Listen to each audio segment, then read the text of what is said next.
Cat, what are you doing? Hi guys, long time no see. I know, I'm really sorry about that. Today I am coming to you with a bit of a more serious video. I have actually been planning on making this for months now. I just couldn't find the right time, I wasn't in the right mindset, but I am finally ready to talk about something that is very sort of serious. And what I'm going to talk to you about today is that I am actually a high school dropout. I dropped out when I was 16, so about a year and a half ago now. I've actually mentioned this in several videos, but I sort of just like brushed past it. Hey, I'm a high school dropout, blah, blah, blah. But I really wanted to talk to you about it. And the reason why is because recently I've been getting a lot of rude comments from people, and I sort of want to address it. So let's get started. So obviously I dropped out of high school. Before anything, I just want to say that I was homeschooled when I dropped out of high school. I have been homeschooled since 2nd grade. If you have any questions on that, dropping out of homeschool, high school is the exact same thing. The only difference is I'm still going to home, you know, obviously I can't stop coming here because I live here. So that is the only difference. But yes, you still technically drop out, you stop doing school. I'm not really going to go into why I dropped out of high school. Basically, I have suffered from panic attacks and anxiety since I was in kindergarten, and when I was about 15, I started getting really bad depression, and it just got to be a lot, and it was necessary for me to drop out of high school. So that is why I did it. I'm actually planning on making a completely separate video going in depth onto why I did, so let me know if you want to see that, but that will be coming eventually. So that is why. Very interesting, I know. Please don't feel bad for me. Honestly, I've been dealing with this for years now. So let's get into kind of what triggered me to making this video. A few weeks ago, I was at a friend's house. It was for my dad's birthday party, and I was talking to this kid that I hadn't seen in like over a year, and he was, I think he's going to be a freshman in high school this year. And it came up, and I told him that I had dropped out of high school. He asked me if I was planning on going to college, and I told him that I'd already gone to college for a semester. I didn't like it.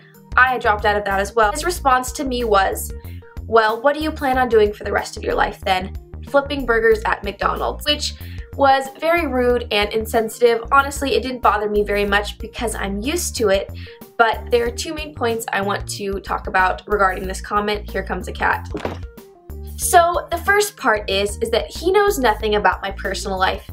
You know, he assumed that I worked at a fast food restaurant, which I don't. I've actually had a job for over 2 years. I've worked for the same company. I got a job as soon as I turned 16. I got promoted back in March when I turned 18. I bought my own car back in January. I've paid my own car insurance for almost 2 years now. And I don't work at a fast food restaurant. I never have. And that is one of the major assumptions of people who drop out of high school, is that they have to work at McDonald's, which I just want to point out right now, there is nothing wrong with working at McDonald's. There's nothing wrong with any job you have. I mean, what's wrong with it? If you like working at McDonald's, you go right ahead and you work at McDonald's and you make those amazing, delicious fries. That is all that I have to say on that. Now on to part 2. If he would have made that comment to me about a year ago, honestly, it would have sent me into a panic attack. It would have triggered my depression really bad, and I probably would have put myself in a horrible mindset. And that's something that a lot of people don't think about. When I first dropped out of high school, I was ashamed, I was embarrassed, I hated myself for months. And sometimes it's still hard for me to accept the fact that I did it, because in the society that we are raised in, you are labeled a failure if you do not graduate high school and if you don't go to college. And it's very hard to deal with. Honestly, I have amazingly supportive parents who completely understood why I needed to drop out of high school, and they are okay with it. My mom is not bothered at all by the fact that I dropped out of high school. Possibly it's because she dropped out of high school too, but that's a different conversation. And I know a lot of people weren't blessed with parents like that, and honestly, I am so sorry for you, because I wouldn't have been able to make it through it without my mom telling me that it was okay. And that's sort of my entire point of this video, is that if you can graduate high school, if you can go to a great college, honestly, I am so happy for you, because some people need to do that to get to where they want to be in their life. But if you can't graduate high school, and if you can't go to college, that is 100% okay. And I just feel like we aren't told that enough. So that is my entire video. I have to go. My dad just got home, but I hope you enjoyed it. And if you have any comments, any questions, let me know. I'd be more than happy to answer them. But that is it. Bye!